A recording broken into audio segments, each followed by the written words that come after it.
Professor of Criminal Justice at Rutgers University, and she joined me earlier.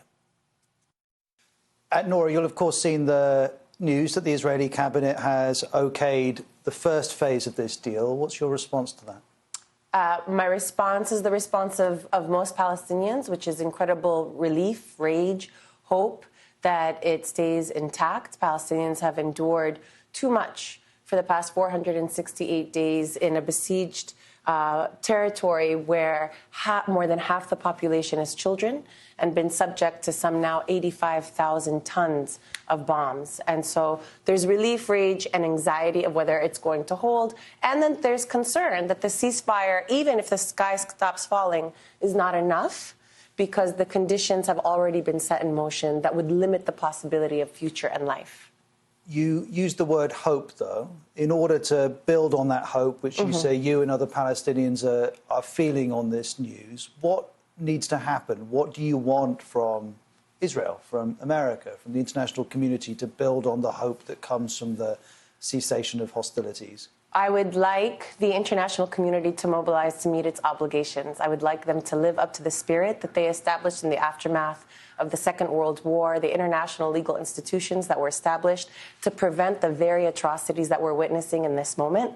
Israel has told the world that it needs to destroy a people in order to ensure its safety for the past 15 months, and yet that is not a legitimate cause of war. That is not how Israel would frame. But if anybody scratches the surface, they say that they want to destroy Hamas, but then they say that any child who has the possibility to grow up and become a member of Hamas is also a threat. And so what we see Israel doing is deliberately targeting children, sniping them twice in the head, and preventing them from actually developing that future. As you'll be aware, Israel denies that it targets civilians. But talk to me about Hamas. Do you think the group, which hasn't been destroyed, do you think the group has a role to play in Gaza?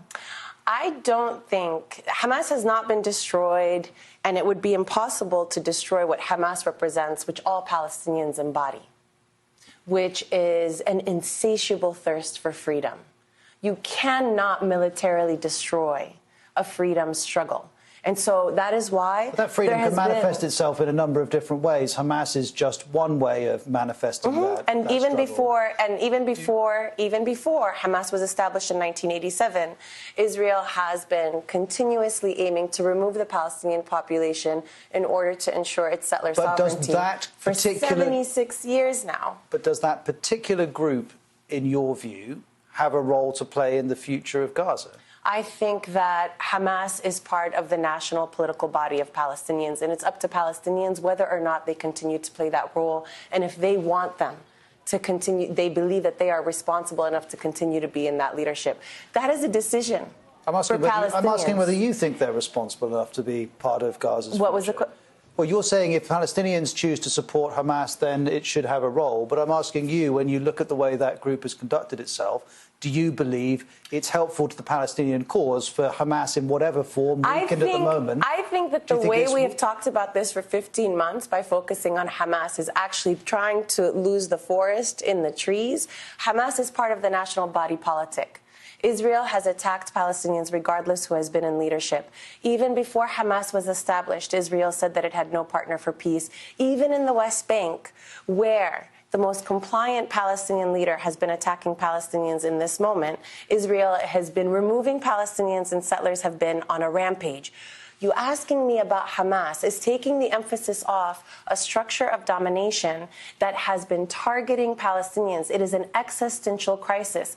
Hamas can disappear, and we still have a condition of apartheid. We still have a condition of settler-colonial removal. Well, you're talking about Palestinian politics. Let's also talk about American politics, because we're just a couple of days away from President Trump assuming office. What are your expectations of what impact he may have on the situation in Gaza? Well, I can't tell the future, but based on his historical record, I think it's going to be pretty dismal. Trump oversaw... You don't think he deserves some credit for the fact that this ceasefire has happened? I think that Trump did this in order to achieve something for himself politically, but has not set in motion anything that we can see that this is Israel is going to be held to account, that they will actually be tried at the ICC, that they will actually be tried fairly at the ICJ without any kind of harassment. We saw Trump attack the former ICC prosecutor. We saw him move the U.S. Embassy to Jerusalem. We saw him cut UNRWA aid. I do not place much hope in this incoming administration based on what they've done in the past. I think that the U.S.